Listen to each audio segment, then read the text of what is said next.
Man, there's so many things in a boat show that you look for when you come out. I'm here at the New Orleans Boat Show in the famous Mercedes Superdome, and I'll tell you, when you come out and you look at a boat show and you try to figure out what are the different things that you want to do in the ways of your console setup, meaning electronics, all of the gauge packages that you can have on a boat, and I'll tell you right now, a lot of people sit there and go, man, I buy a new boat, but I don't know what to get on a boat. And then you have other dealers and you have different people telling you different things. Oh, you need GPS, you need a VHS, oh, you need a depth finder, you need all these different things, when all reality is that when you're a fisherman, you just want to have things that help you catch fish and get around safely with you and your family or your crew. Now I'm going to tell you, there's a lot of different consoles that are out there in the market from every different boat.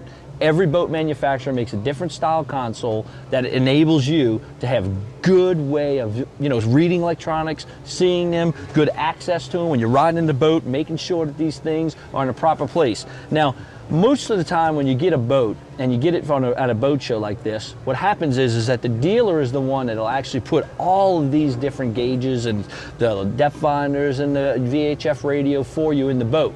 So what you want to do is you want to work really close with that dealer to make sure that it's something that you want and where you want it. Like a VHF radio, I think it should always be center located, just like this boat. It should have where when you're in a situation where you just want to use the radio to call a bridge, to have them open up the bridge so you can get through, or you have an emergency and you need to get with the Coast Guard. You need to have that radio easily accessed where you can take it, pull off that, call them up and tell them what your situation is, or just if you want to go and you go, hey, look, I'm going to call up the bridge and I'm going to find out, what times they're opening or if they can open up for me now. That is great, and having that central located area is what you want to have. Also, you have a GPS and a depth finder. Pretty much now, whenever you buy one of these style GPSs or depth finders, you're going to take it, you're going to get one that has at least a 7-inch screen. You want something at least 7 inches. I like something about a 9 to 10 inch because it gives you a little bit more ability when you're riding in rougher water to be able to visually see your chart that you're running and to make sure that you know what your speed is in certain areas in case you're going through a manatee zone or you're going through an area that you have to be, no wake. You want to make sure you have the ability to be able to see that.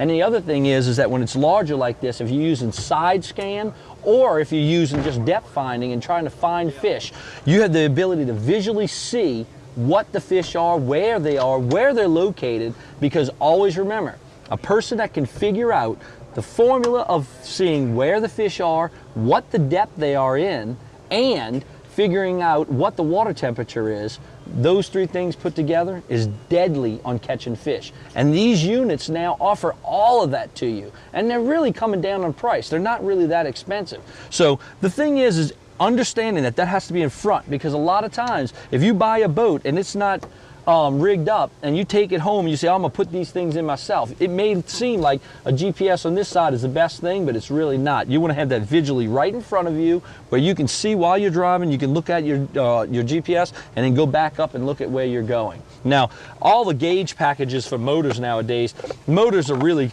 almost getting to the point where it's like our cars now. You can't even understand how to even work on the motors because they're all electronic.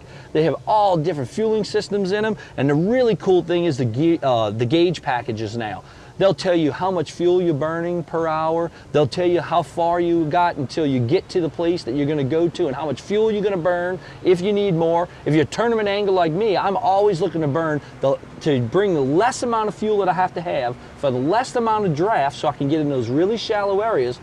If you have these gauge packages, you don't even have to worry about that anymore. You can literally say, okay, I need 22.4 gallons to go 110 miles, and that's what you figure out and that's what you put in your boat. It's really cool. Now, if you're a person that's just going out fishing, you have the ability to look at these gauge packages and keep up on how many hours your motor has on it, so you can have all your your maintenance, monthly maintenance. If you got yearly maintenances, when you're winterizing the boat, everything is located on these gauges now. It's really neat. Trim, tilt, water pressure, everything's on them. Just make sure that what you do is that it's your dealer that you're dealing with, giving you the proper access and the ability to figure out what way is the best for the console. Because I'm going to tell you, a lot of people buy boats right on the spot and they don't even think about this part of their boat buying deal.